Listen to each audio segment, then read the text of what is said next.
Saludos y bendiciones para todos los que están conectados a esta transmisión. Bienvenidos a este su programa de entrevistas, Conozca al Autor. Mi nombre es Richard Silver y es para mí un orgullo y un privilegio estar compartiendo esta sección con ustedes, sea que nos vean en vivo o de forma grabada. En la tarde de hoy tenemos una muy interesante entrevista esperada por muchos, donde tenemos un invitado especial como de costumbre, a lo cual le estaremos haciendo unas preguntas pertinentes sobre el libro que vamos ahora a presentar a continuación. El auspiciador de este programa, por supuesto, Editorial CLIE, junto a HarperCollins Christian Publishing, casa editorial, dueña de Editorial Vida y Grupo Nelson.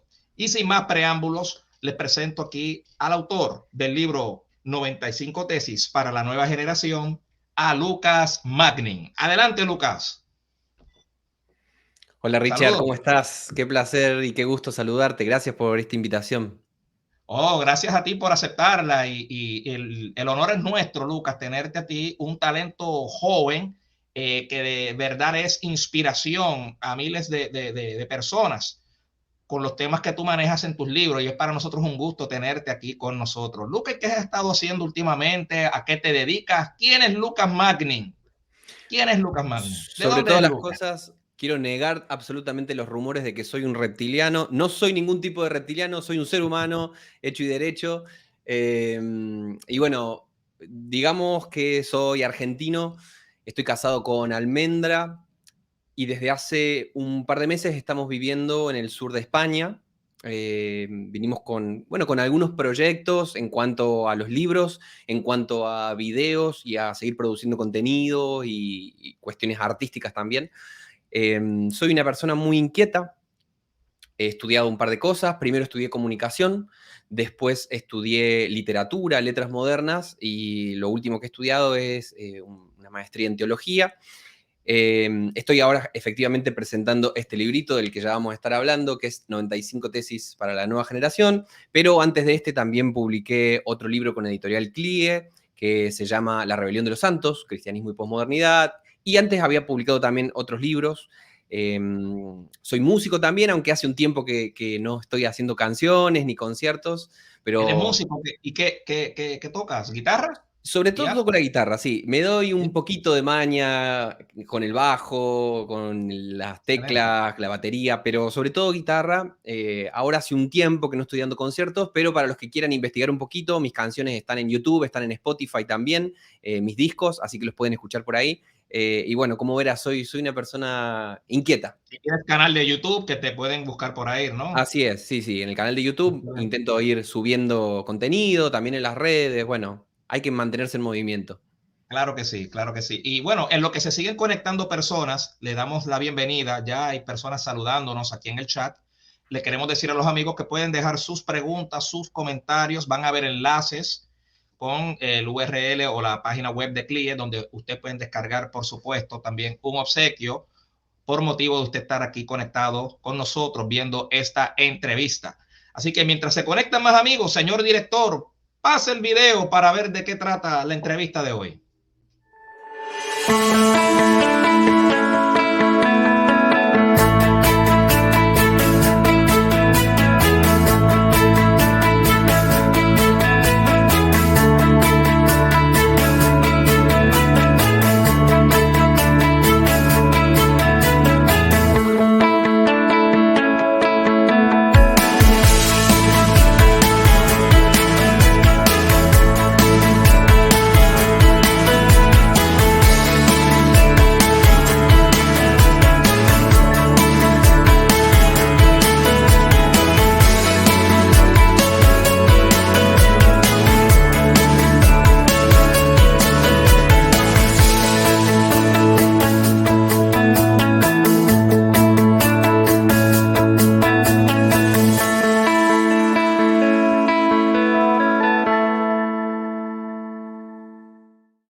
Saludos.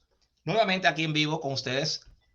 Este es el libro que vamos a estar hablando hoy. 95 tesis para la nueva generación. Manifiesto de espiritualidad y reforma a la sombra de Lutero. El prólogo por el doctor Justo L. González. Mire qué lindo el libro. Ya yo hice mi asignación, ya yo he leído bastante del libro y vamos a estar entrevistando aquí a mi invitado, Lucas Magnin. Bienvenido de vuelta, Lucas. En el segundo párrafo, en la parte de atrás, nos dice el libro, este libro es un ejercicio hermenéutico que quiere acercar a Lutero a nosotros, traerlo de este lado de la historia, ponerlo a dialogar con los conflictos actuales de nuestra fe. Y la primera pregunta para Lucas Magni, ¿de dónde te surge la idea de traer a Martín Lutero al siglo XXI, 500 años después? ¿Y por qué ahora? Lutero siempre fue un personaje que me fascinó. Hay algo como épico en la figura de Lutero y no por nada como que ha estimulado tantos imaginarios a lo largo de la historia, ¿no? Hay como algunos eventos muy clave en su historia, pero también en su psicología. La psicología de Lutero era como una cosa muy, muy fascinante y siempre me causó un poquito eso. Y por eso, sobre todo a partir de los 500 años de la Reforma, que fue en el 2017, empezamos con algunos amigos a leer más al respecto y con un amigo en particular que se llama Javi, de Córdoba, Argentina, se nos ocurrió, ¿qué tal si hacemos un podcast irreverente sobre la Reforma Protestante? ¿No? Yo al menos estoy un poco harto de esas historiografías que son casi agiografías, súper acartonadas, aburridas, digamos, cuando los personajes son de 2 dimensiones. ¿Qué tal si hacemos volvemos a tocar el tema de la Reforma, pero un poquito más irreverentemente? Y bueno, justamente empezamos un proyecto que se llamó Lutero era punk, y que es un podcast que también lo pueden escuchar en Spotify y está en YouTube también, justamente con esa idea. Y mientras nos íbamos metiendo en tema, iba conectando, iba surgiendo como una sabiduría que trasciende a la figura, que trasciende al periodo histórico y que tiene mucho que ver con las cosas que, bueno, dilemas actuales, ¿no? Por eso es una cuestión, es traerlo hermenéuticamente. En algún punto es como decir, bueno, acá existe una historia, un contexto histórico y vamos a traerlo de este lado porque nos sirve pensar en estas cosas, nos sirve revisar a partir de este legado o a partir de esta historia, porque es como una gran historia y una serie de ideas. Y bueno, después de Lutero era punk vino un paper, después de eso lo elegí como tema de mi tesis de maestría en teología, pero me quedaba una cuestión acerca de, a ver, en mi tesis yo, como siempre son las tesis, ¿no? Uno elige un tema y se queda con eso, profundiza eso, pero sentía que había muchas otras cosas que no iba a poder tratar en la tesis, que probablemente no iba a nunca estudiar en profundidad, pero eran como chispas. Eran como chispas que me generaba Lutero, que me generaba su historia, su biografía, sus anécdotas, frases, peleas que tuvo con gente. Y de pronto todo eso me generaba un montón de ideas y digo, ¿qué hago con esto? Y dije, ¿qué tal así robándole un poco el método? ¿Qué tal si yo también me animo a escribir 95 ideas disparadoras que de alguna forma dialoguen con Lutero? ¿Sí? Y acá hay que decir que mis 95 tesis no tienen nada que ver con las 95 tesis de Lutero. Lo más probable es, aunque todo el mundo sabe, las 95 tesis, el 31 de Eso fue lo que yo octubre. pensé. Y te soy sincero, eso fue lo que yo pensé. Y dije, otro libro más de Lutero con 95 Claro, tesis. es la Sí, típica, ¿no? Sí, claro, el sí, 31 de octubre, la puertita de la iglesia de Wittenberg, o sea, como, ya está, sí. esa es la agiografía reformada protestante. No obstante, los que hemos leído las 95 tesis, generalmente nos llevamos una decepción en cuanto a la expectativa de lo que esas 95 tesis significan, ¿no? Porque la gente, cuando no sabe mucho del tema, y a mí me pasó así cuando empecé a meterme, uno dice, bueno, las 95 tesis es como un resumen del pensamiento de Lutero, es lo que empezó la reforma, y lo cierto es que es un texto menor en la producción de Lutero. Textos mucho más importantes son los que publicó, por ejemplo, en 1520, hablando acerca de, por ejemplo, la cautividad babilónica de la iglesia, hablando posteriormente también sobre el catecismo menor, el catecismo mayor, todo Y ese eso es tipo de una gran, textos. oye, Lucas, y perdona que interrumpa, es una gran tragedia que las personas piensan que Lutero es solamente las 95 tesis y no aportó más nada. Y eso es un error pensar eso. Sí, Qué bueno que lo dijiste. y de hecho, vamos, o sea, ya que me lo tirás a esto, me meto un poquito Sí. más. Y te voy a decir que en realidad, Lutero, cuando publica las 95 tesis, no tenía mucha expectativa. ¿Por qué pasó esto? Porque un par de semanas antes de las 95 tesis, Lutero publica otro texto muchísimo más importante en cuanto a su valor histórico y teológico, que es las 97 tesis contra la teología escolástica. Esto sucedió un par de semanas antes. Lutero publica las 97 tesis y dice, con este se arma, con este arde Troya, se me vienen todos los escolásticos encima porque me estoy metiendo con Aristóteles, me estoy metiendo con Santo Tomás. La cosa es que publica Lutero eso, no pasa nada, a nadie le importa. Entonces, cuando publica las 95 tesis un par de semanas después, dijo, bueno, este es otro texto que publico, lo dejo ahí, y él no tenía ni la más pálida idea que se venía una grande. ¿Y por qué fue en buena medida la gran diferencia? Porque en las 97 tesis se metió con un tema teológico muy de la academia de su tiempo, en las 95 tesis se metió con plata.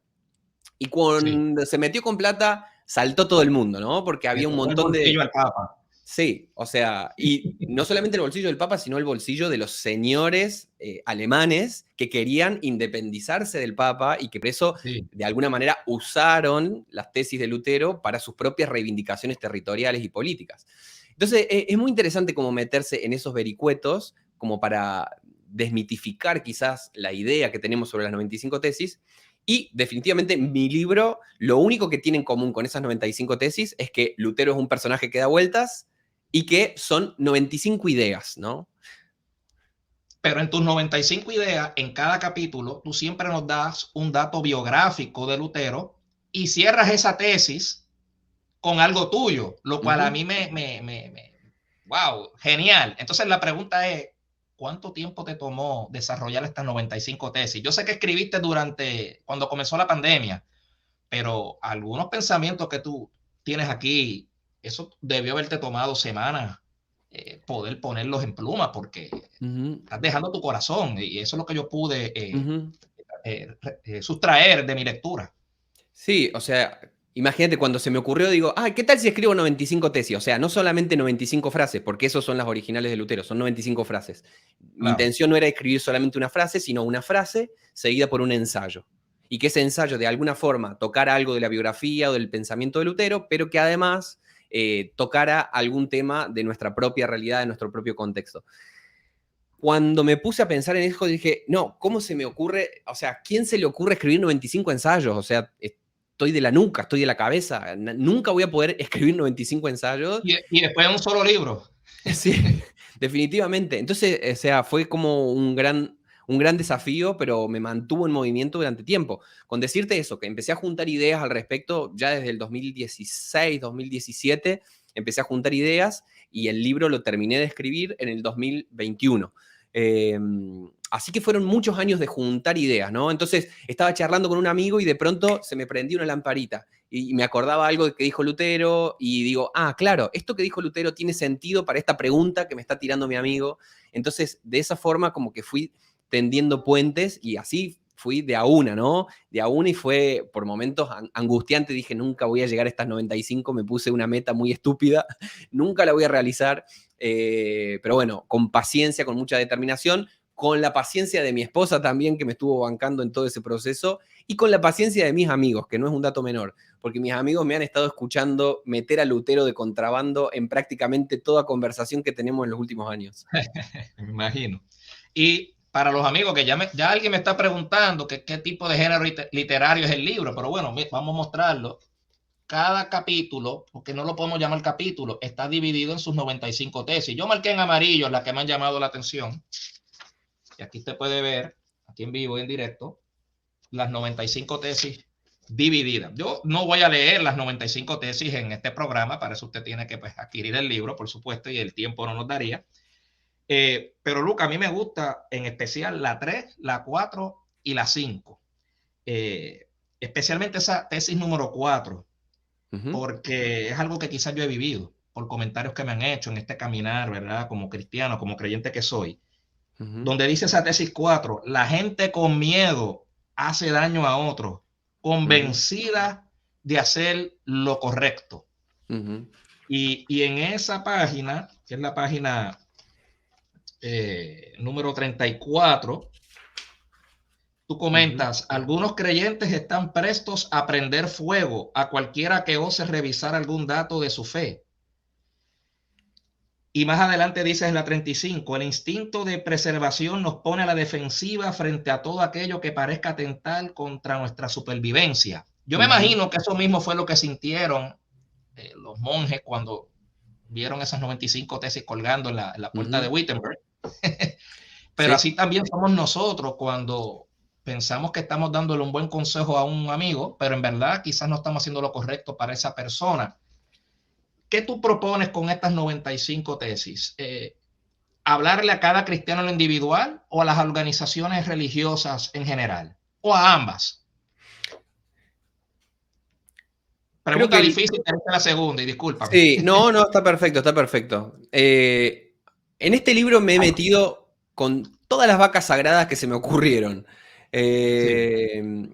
Y si Lutero agarró, aunque la historiografía oficial está poniendo en duda, digamos, esta historia de que Lutero efectivamente clavó las 95 tesis el 31 de octubre en la puerta de la iglesia de Wittenberg, hay algunos historiadores que lo ponen en duda, pero más allá de este hecho, si efectivamente sucedió así o si no sucedió así, me imagino, digamos, hacer una especie de happening de agarrar el libro y con un taladro ir a atornillar tesis en muchas comunidades que necesitan, creo, escuchar estas cosas. Y ojo que no estoy, a ver, cuando desde los ojos de la curia católica de su tiempo, desde los ojos de las autoridades religiosas, pasaba mucho esta cuestión que estabas leyendo recién, ¿no? Esta cuestión de sentir que mi supervivencia está en juego. Entonces, la forma para que yo siga sobreviviendo y que la gente a mi alrededor y mi estructura siga sobreviviendo es aniquilar, eliminar a toda esta voz o estas ideas que están trayendo muchos inconvenientes, que están haciendo preguntas muy incómodas. Sin embargo, una figura como Lutero, toda su vida sufrió el hecho de que se vio forzado a salir de la iglesia, de que lo echaron de la iglesia. Para él siempre fue eso una cuestión que lamentó profundamente. Y cuando uno quizás escribe un libro como este, es fácil que a algunas personas puedan sentirlo como una amenaza, como una especie de señalamiento desde afuera, hecho con crueldad o lo que fuere. Pero lo cierto es que lejos estamos de eso, ¿no? Y creo que quizás lo más parecido sea recordar a estos personajes fascinantes del Antiguo Testamento que son los profetas. Los profetas expresan su amor profundísimo por el pueblo de Dios y por la obra de Dios entre su pueblo, diciendo las cosas que nadie quiere decir, diciendo las cosas que meten el dedo en una llaga terrible y sabiendo que eso también va a traerles consecuencias, ¿no? Entonces, ojalá que estas palabras sean leídas, sean interpretadas como lo que verdaderamente son y que son un gesto de profunda preocupación por la comunidad cristiana y por el testimonio cristiano en una época como esta. Yo creo que en algún punto es un libro que la institución, digamos, necesita revisar, al menos, porque hay muchos puntos que yo voy recuperando y que de alguna manera tironean el statu quo, por así decirlo, ¿no? El statu quo de cómo funcionan las cosas. Entonces, creo que hay muchos elementos que hace falta revisar al respecto, pero no por nada el subtítulo del libro es Manifiesto de Espiritualidad y Reforma en la Sombra de Lutero, y son 95 tesis para la nueva generación. Creo que hay algo importante en esta cuestión de la nueva generación, ¿sí? Si bien es un libro para todo el mundo, es un libro que cualquier persona puede leer, que puede entender, no obstante, es un libro que conecta definitivamente con las preguntas, las preocupaciones, los dilemas de la nueva generación, de la cual me siento parte, y desde ese lugar hablo, ¿no? Es muy común que los que tengan la palabra en la comunidad cristiana sean personas de cierta edad, de cierto recorrido, y que de alguna manera están manteniendo las cosas en orden, por así decirlo, ¿no? Entonces, quizás en ese proceso de mantener las cosas en orden, hay muchas preguntas o muchos dilemas que no terminan de entrar. Pero que no terminen de entrar en la agenda no significa que las personas no se estén haciendo esas preguntas, honestamente. Y que esos temas no terminen de entrar en las problemáticas o en los asuntos que se abordan, no significa que no necesitamos pensar en estos temas para dar un testimonio cristiano que sea coherente con la época en la que vivimos. Porque digamos, quizás esa es la gran pregunta, ¿no? Esto lo decía Jürgen Moltmann, de que la fe cristiana todo el tiempo está haciendo como una especie de equilibrio entre dos patas, la identidad y la relevancia. De hecho, hay un libro de Editorial Klige que se publicó hace un tiempito que lleva ese nombre, justamente, Identidad y Relevancia. Es un libro de un teólogo chileno. Moltmann dice que si una Sí, Luis iglesia... Avendaño. Sí, Avendaño, sí, es un libro súper, súper interesante. Moltmann dice que una iglesia pura identidad falla en su cometido de ser iglesia. Es decir, una iglesia que lo único que le preocupe es mantener la identidad cristiana en absoluta como coherencia con la tradición cristiana, con el legado bíblico, con el ejemplo de la iglesia primitiva. Porque dice Moltmann, para que la iglesia se mantenga en sus dos patas, tiene que ser una identidad, pero relevante. Y una iglesia que quiera hacer pura relevancia, que quiera responder a los dilemas de su tiempo, que quiera poder dar el diálogo cultural de su época, pero que lo haga a costa, a expensas de perder su identidad, de cualquier manera la iglesia fracasa. Entonces, este es un libro que tiene este debate histórico constantemente, ¿no? De qué manera nosotros conectamos con el testimonio de las escrituras, el ejemplo de los primeros cristianos y la figura de Jesús, sus enseñanzas, su ejemplo, su obra, pero también cuáles son los dilemas que está diciendo la cultura, ¿no? Y en ese sentido, las personas que han leído Cristianismo y Posmodernidad, La Rebelión de los Santos, saben un poco por dónde viene la mano, ¿no? Yo no tengo una actitud combativa hacia el presente.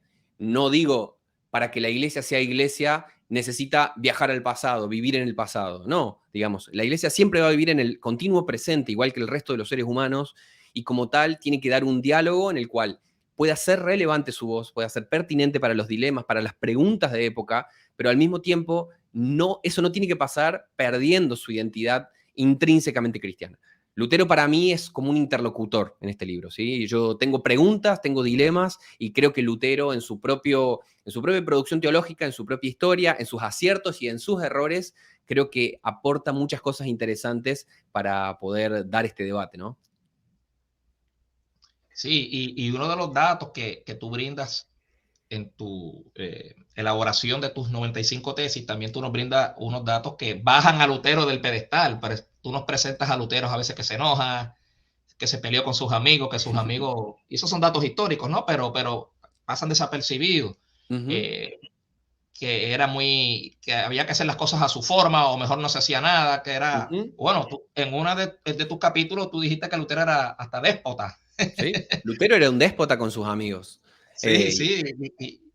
Y cuántas veces, o sea, y yo Me cuando sorprendió leí eso. eso, o sea, dije como, wow, como qué interesante para pensar esta historia a la luz de nuestras propias historias. O sea, cuántos casos conocemos así y qué tentación inmensa es esto para la psicología religiosa, podemos decir, ¿no? De qué manera el hecho de que estamos jugando a algo sagrado, el hecho de que estamos hablando, invocando el nombre sagrado, es un gran peligro al mismo tiempo, ¿no? Y no por nada existe esta prohibición que es clave en el Antiguo Testamento acerca de no usar el nombre de Dios en vano, ¿no? Creo que este tipo de prohibición nos alerta de un peligro constante de que justamente estemos haciendo eso. Mira, para tirar un dato de color a partir de la tesis que estaba citando recién, la tesis número 4, es muy interesante que esta famosa publicación de Copérnico, ¿no? Que cambia la perspectiva que se tiene sobre el universo, ¿no? Pasar de una teoría, Y de eso te iba a hablar ahora. claro, pasar de una teoría en la cual la Tierra es el centro del universo, a la cual, bueno, la Tierra gira alrededor del Sol, todo esto, ¿no? El que publica a Copérnico fue un teólogo luterano llamado Andrea Osiander, que lo publica cuando Lutero ya está viejo, ¿sí? En sus últimos años de vida, y cuando lo publica, Lutero, o sea, está absolutamente en desacuerdo con Copérnico, y muy interesante porque dice así Lutero sobre Copérnico. Este loco quiere trastocar toda la ciencia de la astronomía, pero como consigna la Sagrada Escritura, Josué ordenó detenerse al sol, no a la tierra, ¿no? Entonces, este Se tipo fue de muy cosas literal. Lutero se fue muy literal ahí, ¿verdad? este tipo de cosas es muy interesante como para revisar acerca Sí. de cómo nos apropiamos de la tradición, cómo nos apropiamos de la historia, ¿no? Y cómo recordar el pasado es reinventarlo. Recordar el pasado es reescribirlo, ¿sí? ¿Por qué? Porque nosotros somos seres que tenemos subjetividad. Por esto es un ejercicio hermenéutico el que propongo, ¿sí? Quizás está la idea hoy en día que está como muy en boga esta cuestión de recuperar la reforma, ¿sí? La tradición reformada, y me parece súper interesante, pero cuidado, porque siempre estamos haciendo un proceso hermenéutico en relación con el pasado, ¿sí? No somos seres objetivos que podamos dialogar con ese pasado, sino que ese pasado siempre lo estamos poniendo en relación con nuestro propio contexto, interpretándolo desde nuestro lugar en la historia, y de alguna manera me di el gusto de dialogar con Lutero sin tener que mantener como tantos protocolos. ¿Por qué? Porque Lutero también era un personaje muy fascinante en ese sentido. Por ejemplo, decía, cuando me preguntan acerca de, bueno, cómo hice la reforma, cómo logré la reforma, dice Lutero, la verdad no sé, yo simplemente me junté a tomar cerveza con mis amigos y Dios hizo lo suyo. No, ese tipo de pensamiento hace que Lutero sea un tipo como mucho más cercano quizás de lo que una historiografía tan dura nos lo consigna. Claro, claro. Es una humanización también, porque es que Lucas a veces pues, se nos olvida que Lutero está saliendo de una edad media, de sistemas rígidos, a una época donde se acababa de descubrir América, ¿verdad? Lo de Copérnico que tú señalas. España coge una fama también por lo que está pasando en América, que también está todo el mundo pendiente a invadir el nuevo mundo, y de momento Martín Lutero pone estas 95 tesis, a la misma vez que se está traduciendo la Biblia a otros idiomas. Oye, eran unos tiempos convulsos, parecidos Terrible. a los que vivimos ahora. Justamente. Sí. Mira la pregunta de Jairo Rolando Mendoza, y Jairo, déjame decirte, tiene también su canal de teología. No te sorprendas si te invita también a una futura entrevista. Y nos pregunta Jairo, cuando escribes, este libro es un ejercicio hermenéutico, ¿verdad? Que ya lo habíamos mencionado, que quiere acercar a Lutero a nosotros, traerlo de este lado de la historia. Entonces él te pregunta, Lucas, ¿te refieres a la aplicación contemporánea? Esa es la pregunta de Jairo. Sí, o sea, tiene que ver con lo que venimos charlando. Es pensado en relación al pasado, ¿sí? O sea, siendo conscientes de que cuando leemos el pasado lo reinterpretamos, ¿sí? Eh, ex- existe dentro de lo que es la teoría literaria la noción de que contar una historia es ficcionalizarla. ¿En qué sentido? De que cuando yo estoy contando la historia, yo me apropio de la historia. Es decir, yo no soy la historia, yo no puedo recomponer la historia, sino que yo desde mi lugar, desde mi historia, desde mis intereses, cuando te la vuelvo a contar, me la apropio, ¿no? Entonces, en ese sentido es una apropiación. Mirar el pasado es una apropiación, y quizás algunas personas que no tienen en cuenta esto, quizás hacen un camino directo, y es decir, entre la reforma del siglo XVI o la iglesia primitiva del siglo I y yo, o mi comunidad de fe, o mi historia, no hay ningún bache. Es decir, hay un puente directo entre lo que decía Lutero y lo que digo yo, por ejemplo. O hay un puente directo entre lo que pasó en el aposento alto y lo que nosotros vivimos un domingo en el culto. Y lo cierto es que no es así. Hay una distancia cultural, histórica, geográfica, que de muchas maneras necesitamos ser conscientes de que para poder estar en contacto con eso estamos tendiendo un puente. Entonces, ese es el primer sentido en el cual este es un acercamiento hermenéutico. Soy consciente de que con Lutero o con Jesús o con la iglesia primitiva estoy tendiendo un puente para poder acercarme a esa historia. Y en segundo lugar, como bien dice Jairo, efectivamente, esto tiene mucho que ver con la aplicación contemporánea, digamos. Hacer una historiografía más de la historia de Lutero, en lo personal, me parece que ya hay muy buenos libros que hacen eso, ¿no? Hay excelentes bibliografía y pocos personajes históricos han recibido tanta atención como Lutero, y pocos tiempos históricos han recibido tanta atención como el siglo XVI, ¿no? Eh, entonces, hay muchísimos libros y, de hecho, para los que quieran, al final la bibliografía del libro tiene un montón de información para los que quieran profundizar en ese acercamiento más historiográfico, ¿no? Intentar como hablar de eso y nada más que de eso. Pero mi intención no es simplemente hablar de eso, sino mirar qué pasó, prestar atención a qué se decía, cómo se entendían las cosas, cuáles eran los dilemas, y después traerlo, ¿no? Ese es el ejercicio, traerlo para acá para ver ¿Qué tiene para decir todo eso a nuestro contexto, a nuestra realidad, a nuestros dilemas, ¿no? Entonces, yo me planteo como problemas, preguntas, problemas, dilemas, y en ese contexto digo, me parece que viene por acá la cosa. ¿Será que Lutero pensó algo sobre esto? ¿Será que hay alguna historia de Lutero que me pueda inspirar para escribir de esto?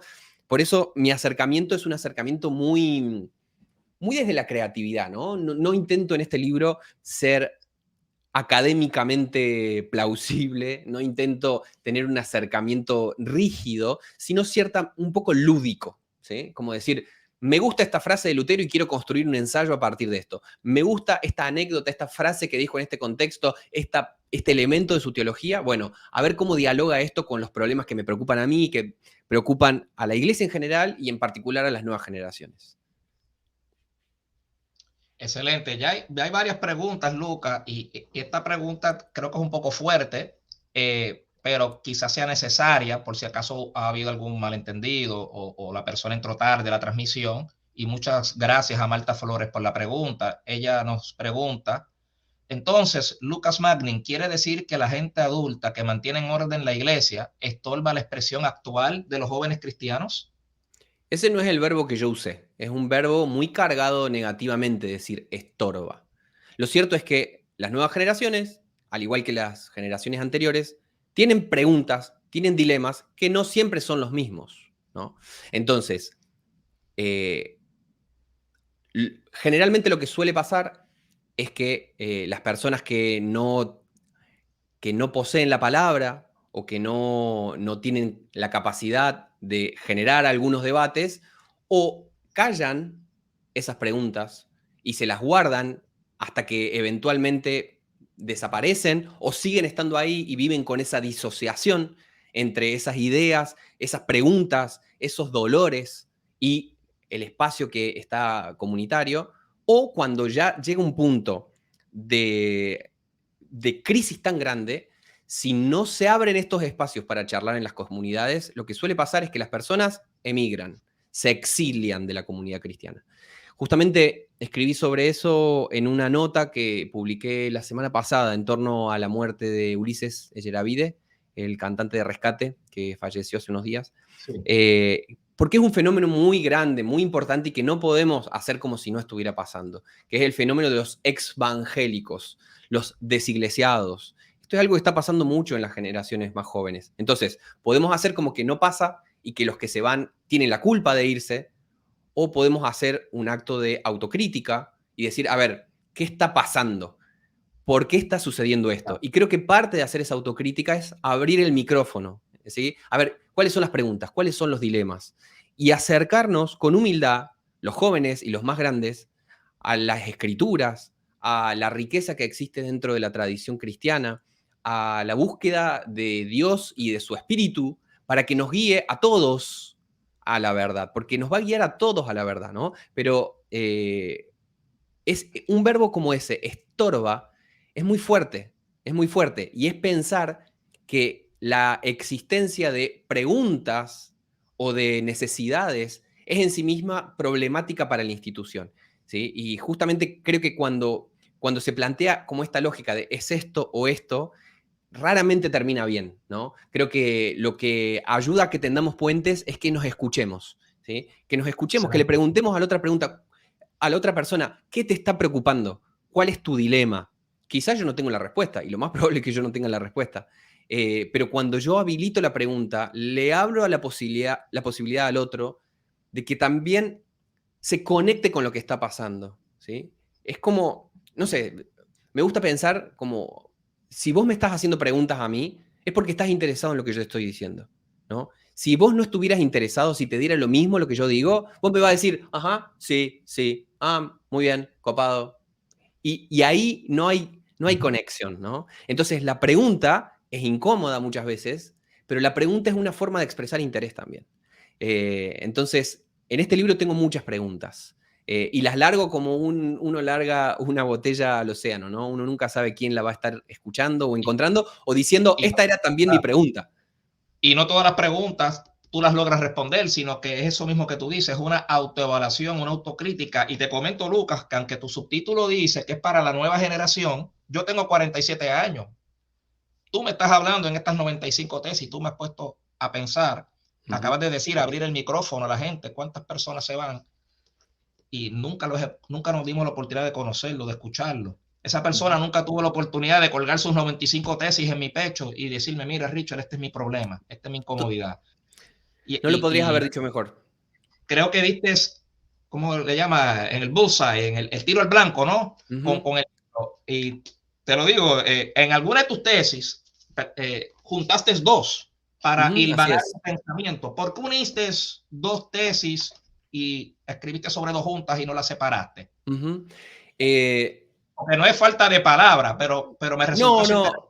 De hecho, o sea, hay algunas tesis que yo elegí contarlas en vez de contar dos tesis separadas, contar en una sola, pero del doble de largo, básicamente, ¿sí? Y de la 1 a la 95 están ligadas, ¿sabes? ¿Puedo leer la 86, que no tiene nada que ver con la 3, o las tengo que leer en orden? Mira, te puedo leer un fragmento como para ir a las palabras, que siempre las palabras escritas tienen toda otra... El reto de esta entrevista es cómo yo logro que la audiencia entienda que no son 95 capítulos, que son 95 síntomas, 95 problemas, situaciones. Y lo que quiero es que levantar el interés a la audiencia, cómo tú organizaste tus pensamientos en el libro. Mira, te leo una parte de la introducción. Dice así: estas 95 tesis para la nueva generación son algunas reflexiones que nacieron de forma bastante espontánea mientras estudiaba el Reformador. Están escritas de tal manera que cada lector pueda elegir cómo leerlas. Quizás respetando el orden que yo propongo, o quizás salteando por temas o intereses como una rayuela desordenada. Esta rayuela desordenada es una referencia obvia a Cortázar, que es uno de mis autores queridos. Quizás meditando de a poco y a conciencia en cada una de mis propuestas, es decir, bueno, me tomo un tiempo para pensar en la tesis número 48, o devorando estas páginas en un pantagruélico atacón literario, ¿sí? Una tras de otra.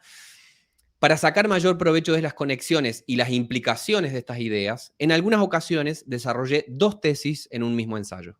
Además, para no naufragar entre fechas y datos, agregué al final una tabla cronológica con la biografía y algunas de las obras principales de Lutero, ¿sí? Entonces, al final, yo voy tirando datos sueltos por un lado, por otro, una anécdota, algún encuentro, alguna publicación, y al final agregué justamente el apéndice como para tener más o menos una idea de por dónde viene la historia de Lutero, qué pasó en cada momento, y todo ese tipo de cosas creo que ayudan a ubicarla. Pero, a ver, este no es un libro que intente ser una comida masticada, digámoslo así. ¿Sí? Este no es un libro para... Alguien ya lo masticó, ya lo resolvió y me lo da como una especie de papilla espiritual. Este es un libro que abre la pregunta, que creo que aporta también sus respuestas, pero que es un libro que indaga, ¿no? Y en ese sentido va por la misma línea que La Rebelión de los Santos. Y sinceramente no sé si puedo escribir de otra forma, ¿no? Quizás haya autores que tengan la capacidad de sintetizar de una forma eso, ¿no? Bueno, empieza acá, termina acá, fin de la historia, y ahí se acabó. Pero un libro como este pone muchas preguntas sobre la mesa que o sea, no son solamente las mías, las escucho una y otra vez cuando me junto a hablar con amigos, con desconocidos, en una parte de América, en otra, en España, en redes sociales, en publicaciones, en podcast.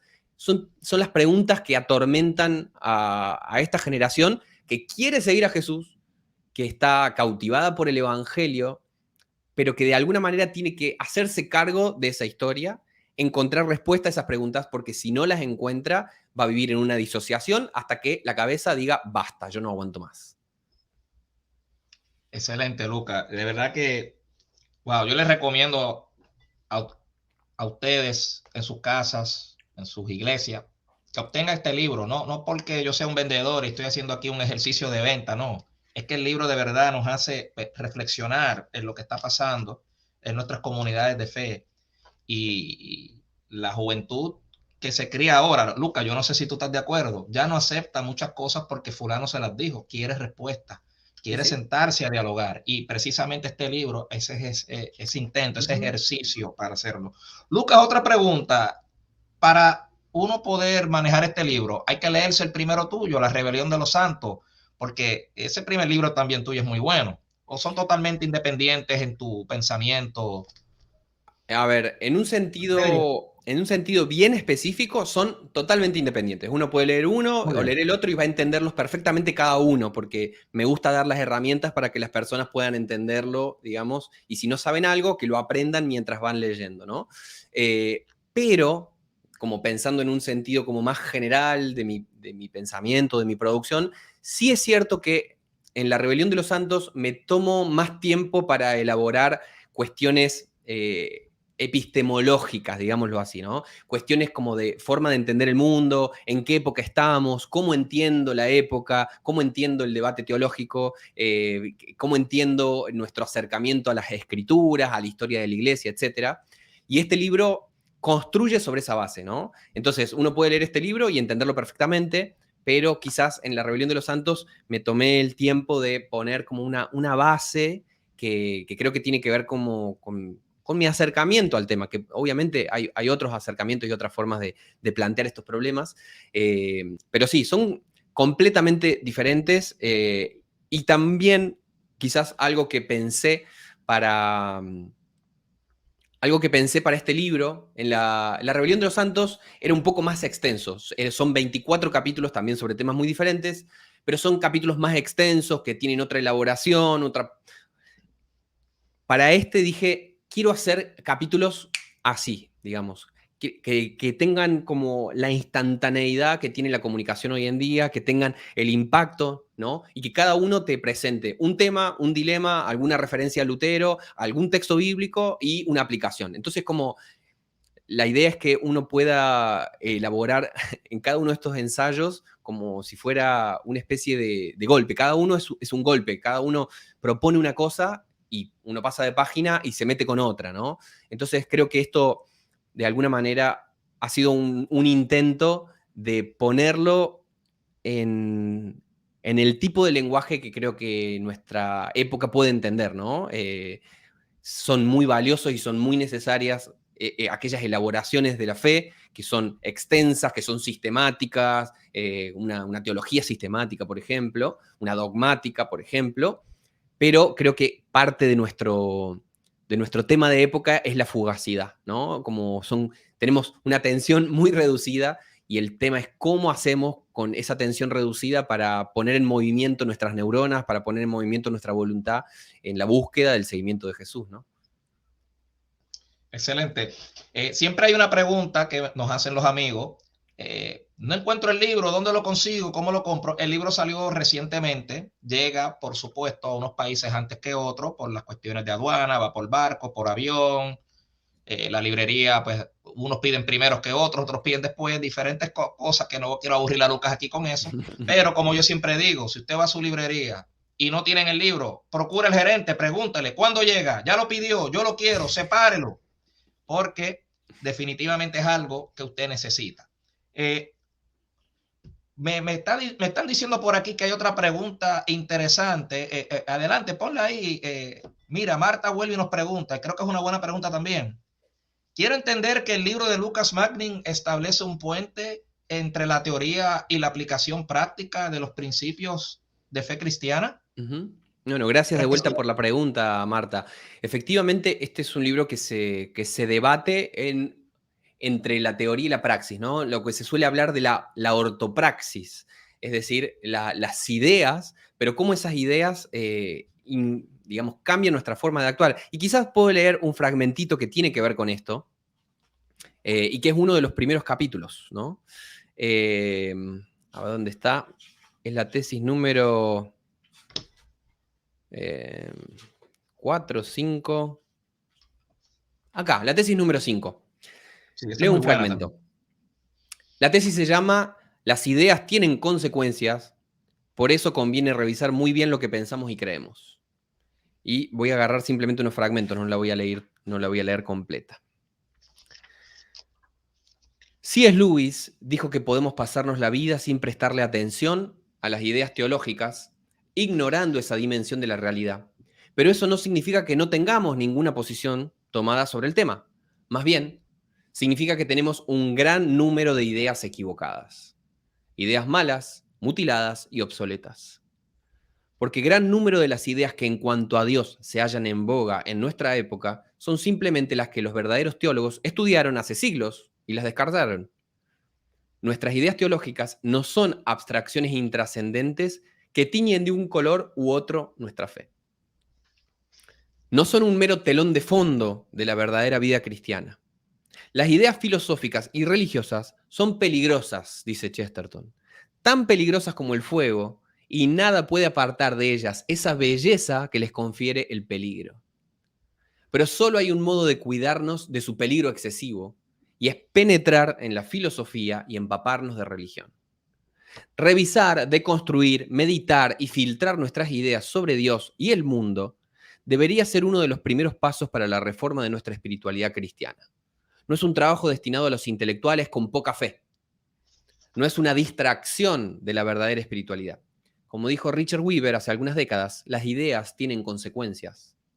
Si predicamos la centralidad del Evangelio en todas las áreas de la realidad, lo que creamos de Dios, la Biblia, la salvación y la misión afectará notablemente, para bien o para mal, nuestra vida, nuestra comunidad de fe y la sociedad.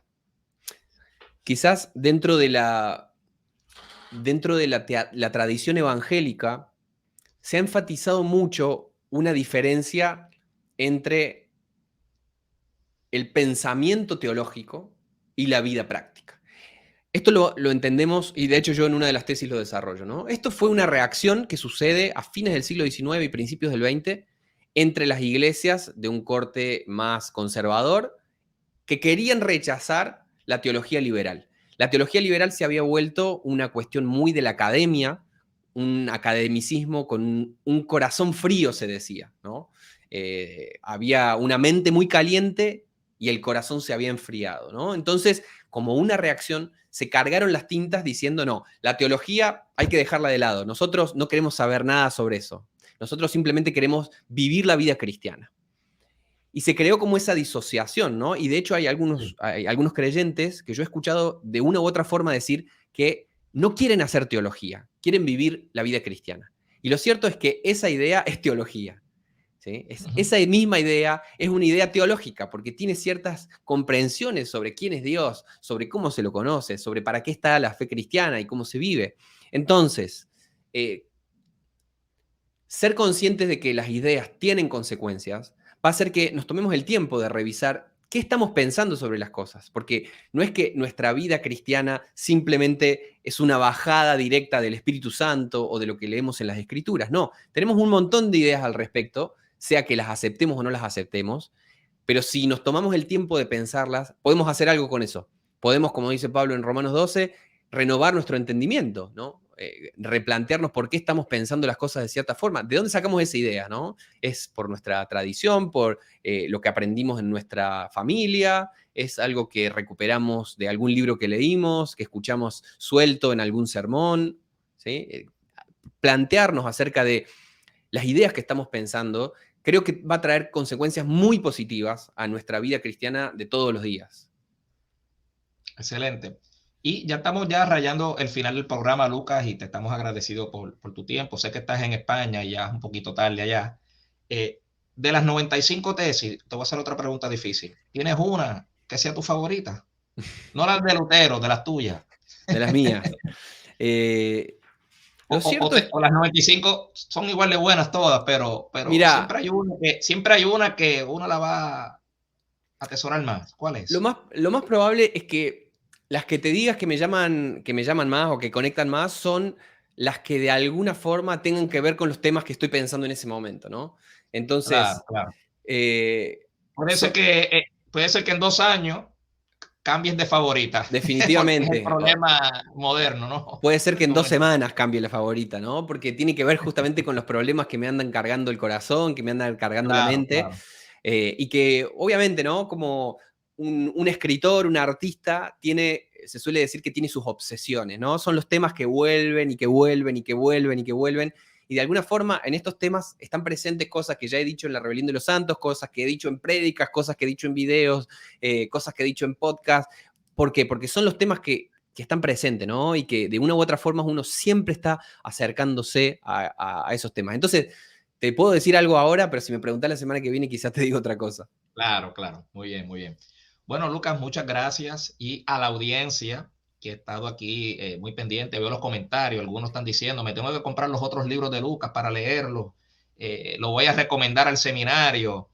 Qué bueno que pues, el público le haya gustado esta entrevista y hayamos podido levantar un interés de que estas 95 tesis sí es para la nueva generación, pero también son para usted. Así que es un libro que nos reta, no son datos masticados como tú dijiste, Lucas, sino este libro nos reta, amado, Sí. nos reta a nuestra práctica de fe, ¿verdad? Sí. Y creo que es muy necesario este despertar. Y es un texto que, en primer lugar, o sea, uno cuando escribe un libro sabe que lo van a leer otros, pero cuando realmente está conectando con algo, siempre es un libro que se escribe para uno mismo. O sea, Bueno, impresionaste a Justo González, que escribió el prólogo, y Justo González no es cualquier persona. No, Y y para escribió el mí es un prólogo honor. y lo positivo y la sinceridad que se ve con que él te Sí, recomienda tu libro. para mí es un honor que me haya prologado Justo González, es un gran honor. El hecho de que también mi libro anterior lo haya prologado Alfonso Ropero es otro gran honor Wow. porque son dos Sí, sí, intelectuales a los que respeto muchísimo, dos altura. teólogos con una trayectoria absolutamente innegable. Así que tengo la mayor gratitud hacia ambos, muchísimo respeto por su trabajo, he aprendido muchísimo de ambos. Y bueno, también quiero agradecerte a vos, Richard, por este tiempo, por abrir, gracias por tu lectura atenta. Y bueno, gracias también a HarperCollins por hacer posible este momento, a CLIE por abrir la puerta para publicar un libro como esto. Y bueno, gracias a cada uno de los que estuvieron escuchando también. Ojalá que este libro conecte con ustedes también, ¿no? Que conecte con sus propias búsquedas, sus propias necesidades. Y si no les trae la respuesta que ustedes están buscando, que los motive a seguir buscando. Quizás alguna cita, quizás algún autor que yo menciono, los guíe en el camino hacia las respuestas que están ahí, porque la promesa es esa, ¿no? Hay que buscar y vamos a hallar, ¿sí? Mantenernos en ese movimiento y el espíritu hace su trabajo. Excelente, excelente. Y a los amigos, muchas gracias. Recuerde, procure 95 tesis para la nueva generación en su puesto de libro favorito. Será hasta una próxima entrevista. Muchas gracias por haber sintonizado. Conozca al autor. Muchas gracias. Bendiciones.